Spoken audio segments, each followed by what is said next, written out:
Hello, everyone. Welcome to the Center for Spiritual Living Victoria Online. My name is Carrie Hunter, and I'm the Spiritual Director of the Center, and it's a pleasure to have you here with me today. As you're watching this, I'm recording it on Sunday evening, and so I've already done our Mother's Day service today at our center, at the Cook Street Center in downtown Victoria. And if you are ever wanting to join us in person, we'd be very happy to welcome you there. Just check us out on our website. You can find more information there. So when I was talking about Mother's Day today, I was explaining that it's very different today from what it was originally. The first time that it became an idea even for someone was when two women, Julia Ward Howe and Anna Jarvis, at the end of the Civil War in 1865 in the United States, decided that there could no longer be this kind of fighting going on, that it was just absolutely absurd that young men were dying and fighting over something that just seemed to them to be so ridiculous.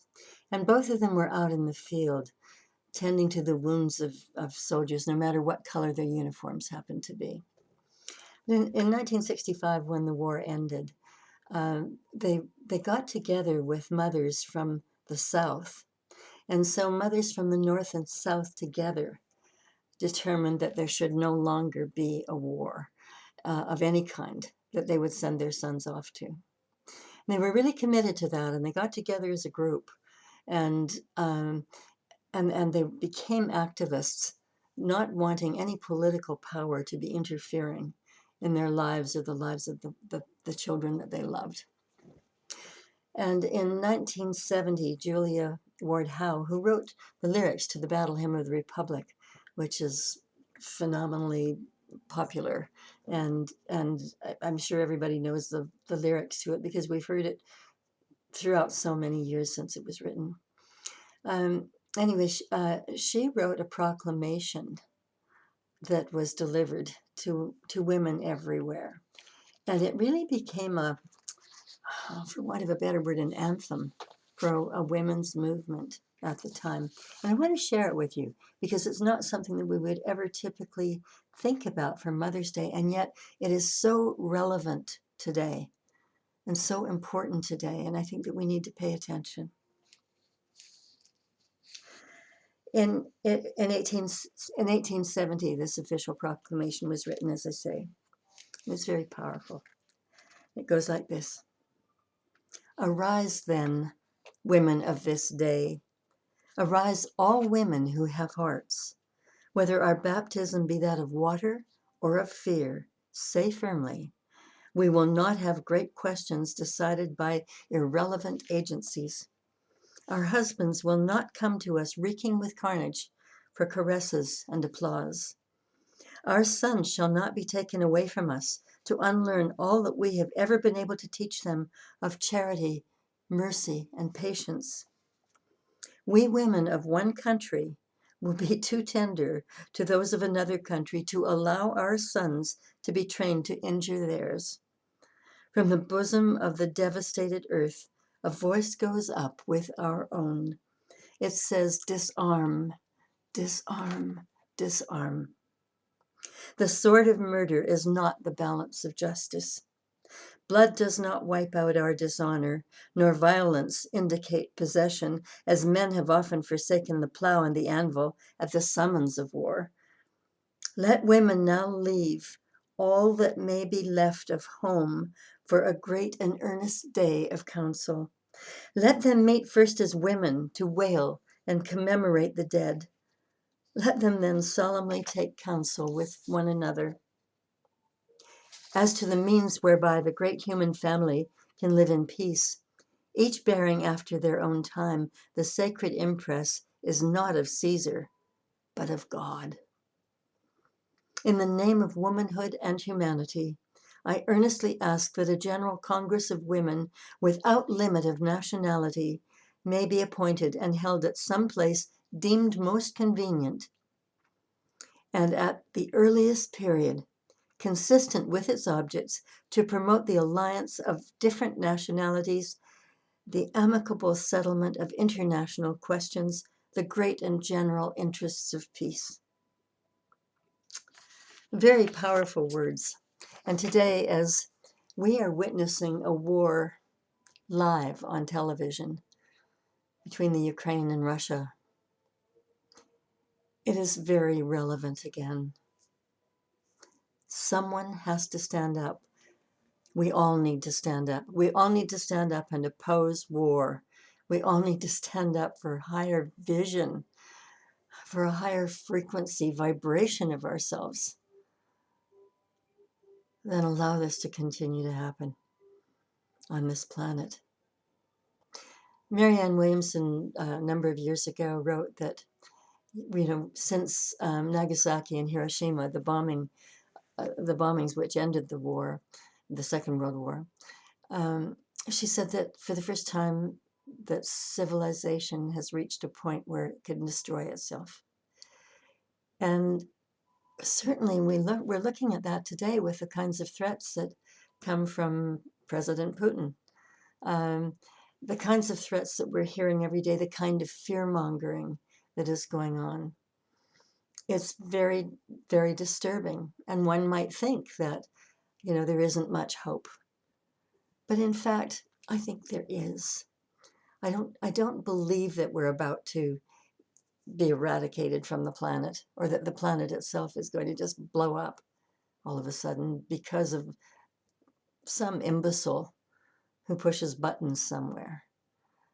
I mean, it all may appear like that some days when we hear fear being spoken, but the fact is we are higher and better than that. And I think that it's really important for us to, on this Mother's Day, to honor what was in mothers' hearts way back in 1870, and to claim them for our own. It doesn't matter whether we're male or female or somewhere in between. It doesn't make any difference. The thing is that we're together on this planet. We are one with God. We are all united with God in us. There's no separation between any of us, except that we think there is because this power is in the invisible. And so it's a time when we need to really be examining that power and be examining the divine feminine that is in every woman and every man. It's in each of us. Ernest Holmes called that the universal womb of creation. The universal womb of creation. It's the womb from which all things came. Everything came from God. And he says that the womb of all creation is unconditional love. How many of us really, really are experiencing that in our lives all the time? Some of us may reach it occasionally. We may reach it when we hold a new baby in our arms, when we fall in love. We may reach it, sometimes out in nature when we see beautiful, beautiful things. But the thing is, it is always there, and we need to be awakened to it, and we need to listen to those words from so long ago and rise up. And we have the ability to do that. We need to remember that where God is, everything is possible. And we don't have to allow this to continue. But what we need to do is we need to start holding a different vision for this planet and for everything on it.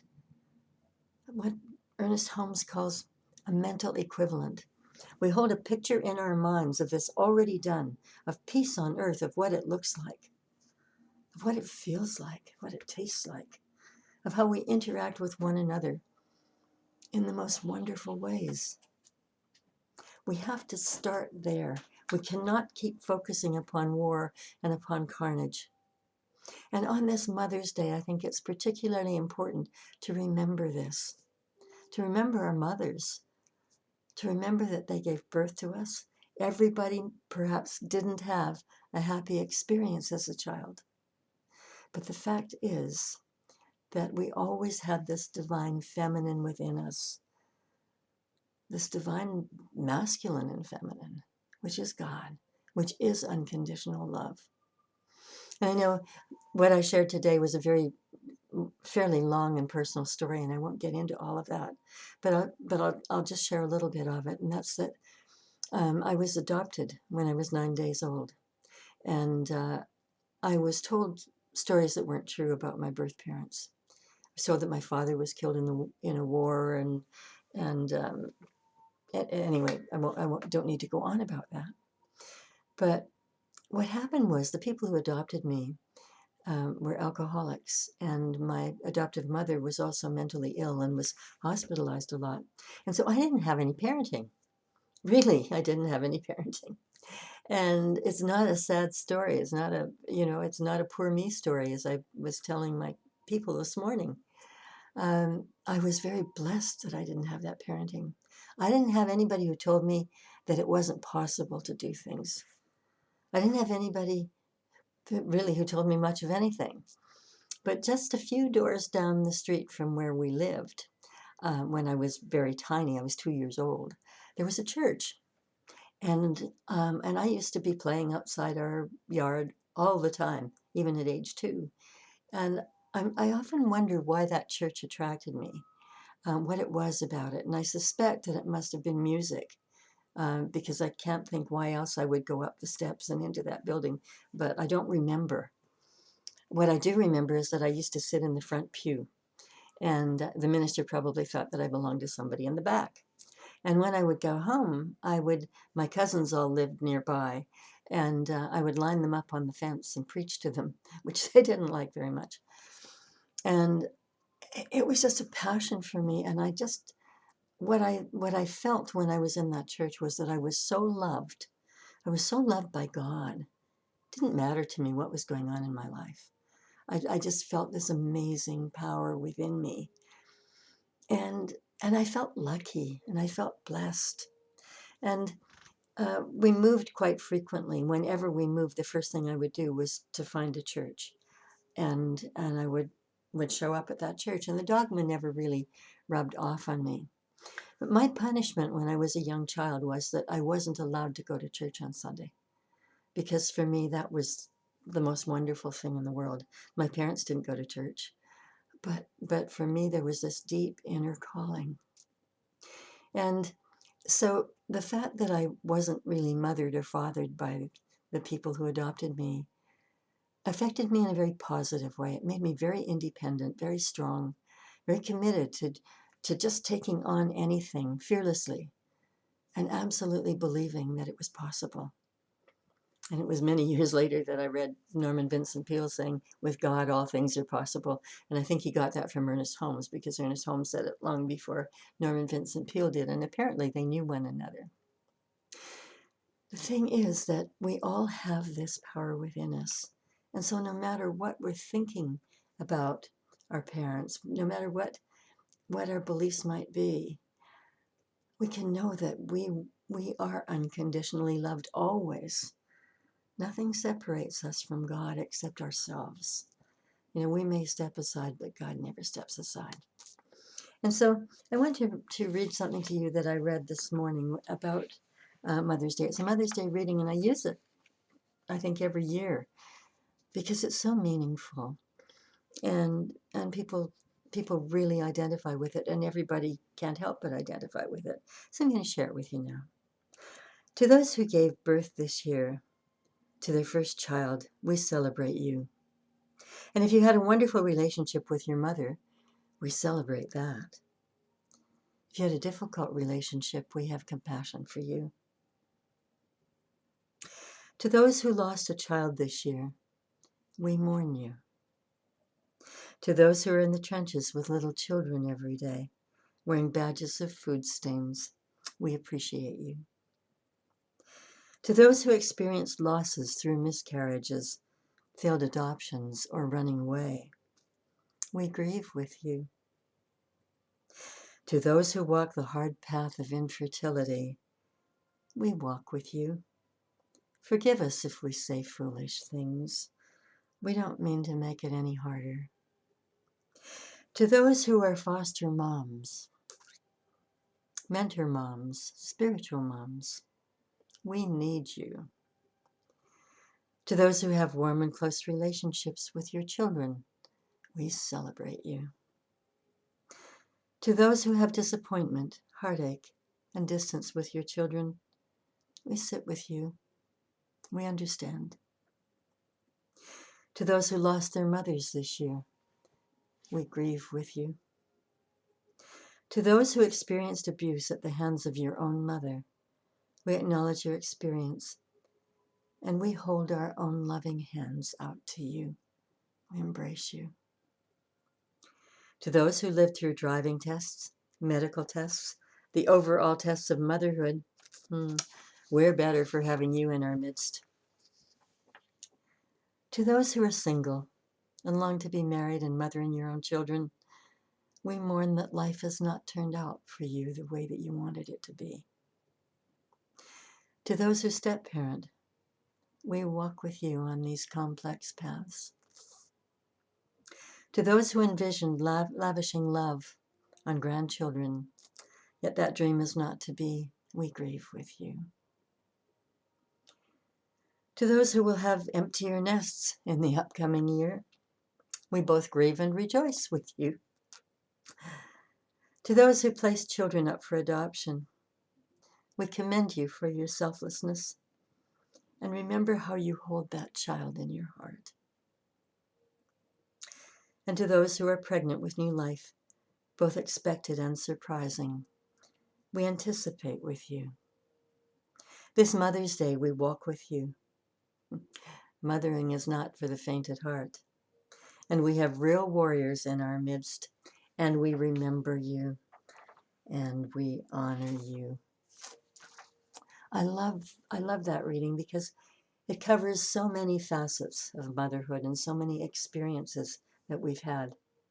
And usually I kind of choke when I get to the bit about adoption.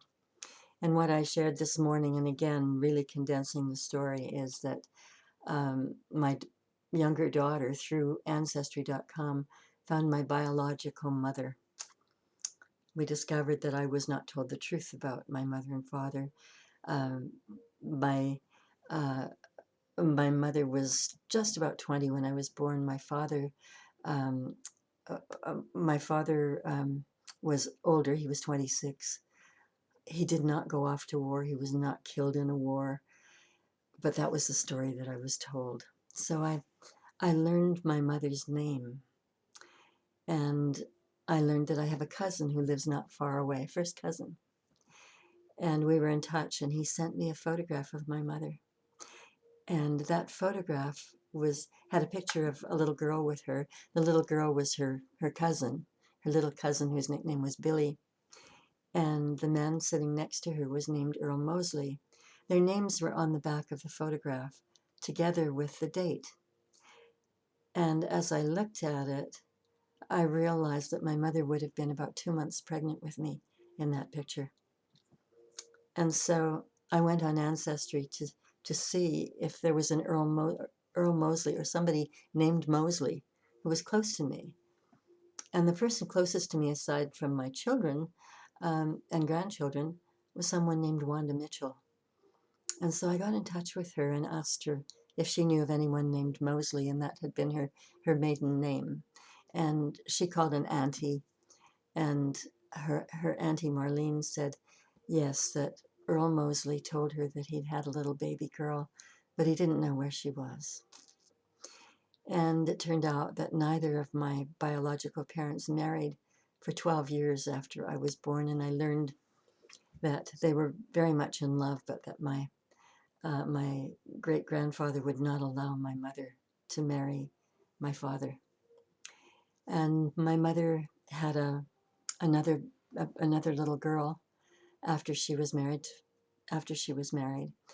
and she is alive today. So I have a half-sister in North Vancouver, and I'm looking forward to meeting her.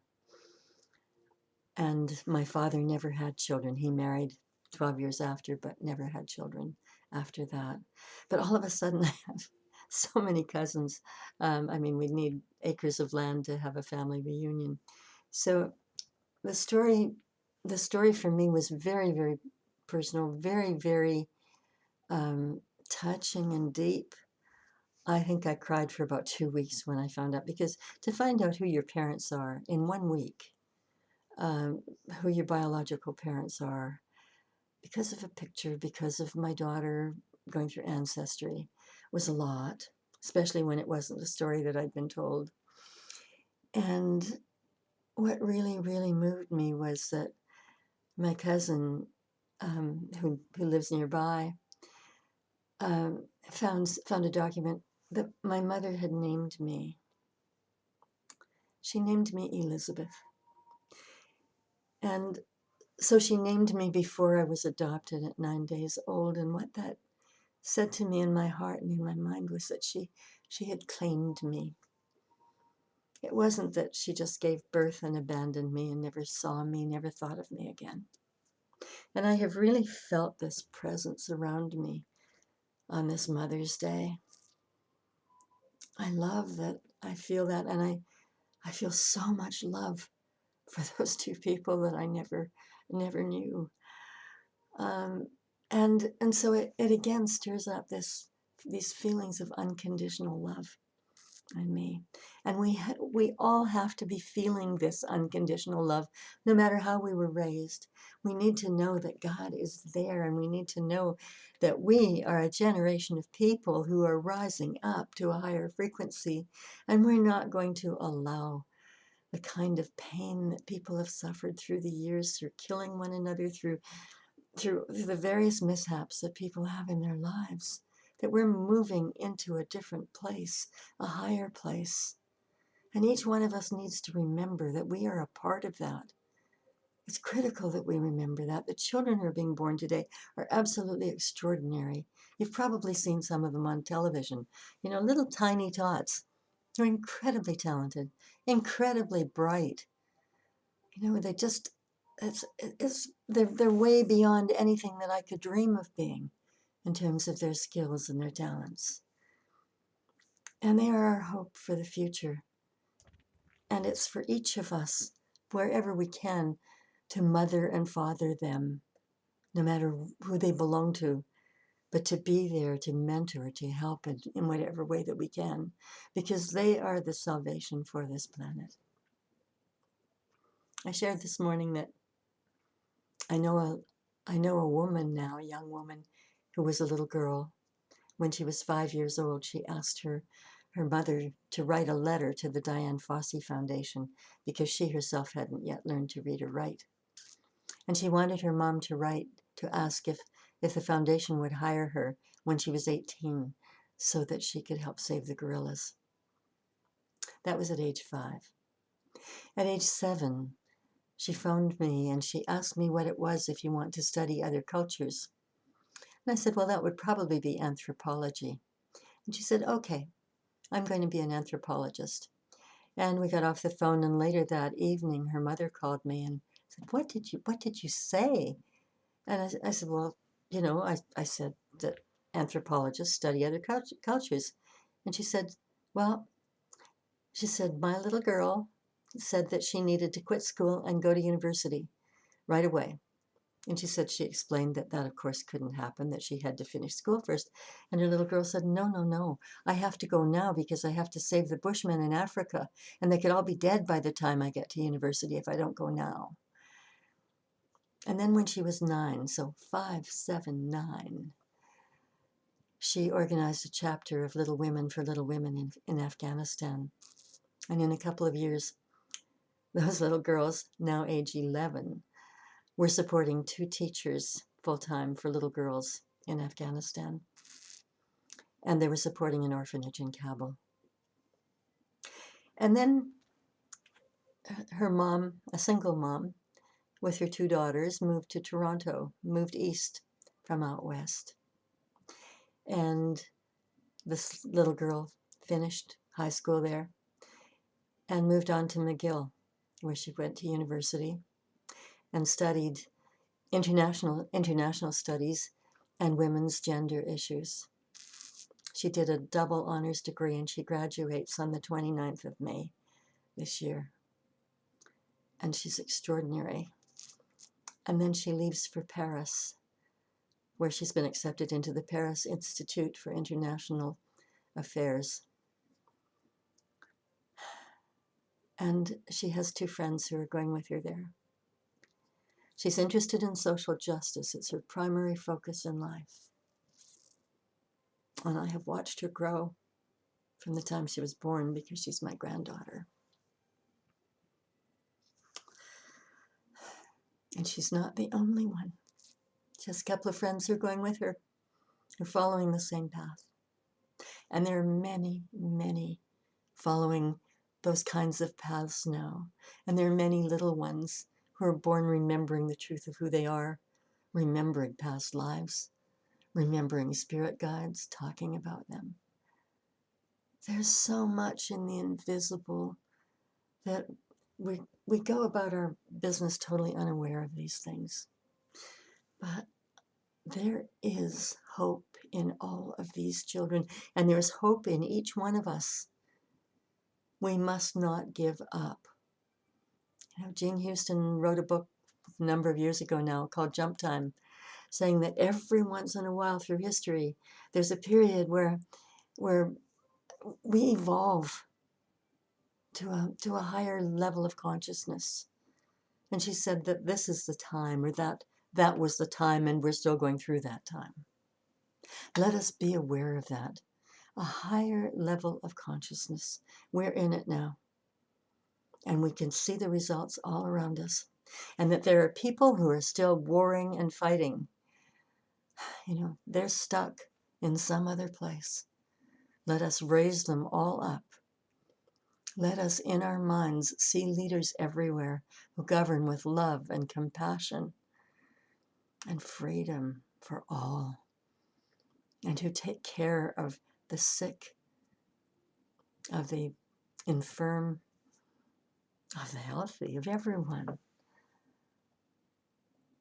Every man, every woman, every child is related to you and related to me because of the God seed that was planted millions of years ago, because of the universal creative power, the universal womb that gave birth to this universe, that gave birth to us,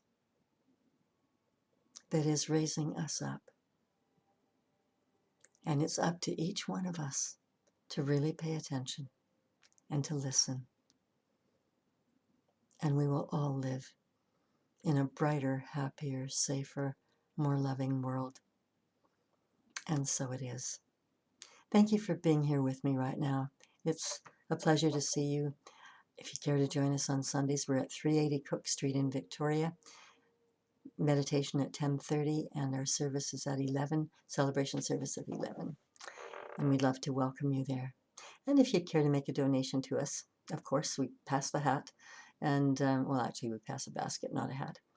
But you can also make a donation online by going to our website at www.cslvictoria.org. And you'll find a donate button there where you can either use PayPal, or if you read the fine print underneath, it allows you to use your credit card or debit card. Or you can send a donation by e-transfer to donate@cslvictoria.org. That's donate@cslvictoria.org. Bless you for all you do. Bless you for the gifts that you send to us. They keep us in operation and growing and thriving. And we're so happy to have you join us in any way that you're able to do so. And if you are in need of prayer, simply send a prayer request to prayer@cslvictoria.org. We have a prayer team that will pray with you or pray for you. And also we have a practitioner class going right now where we meet daily online, on Zoom, in prayer and meditation, and we will hold you in prayer. God bless you all.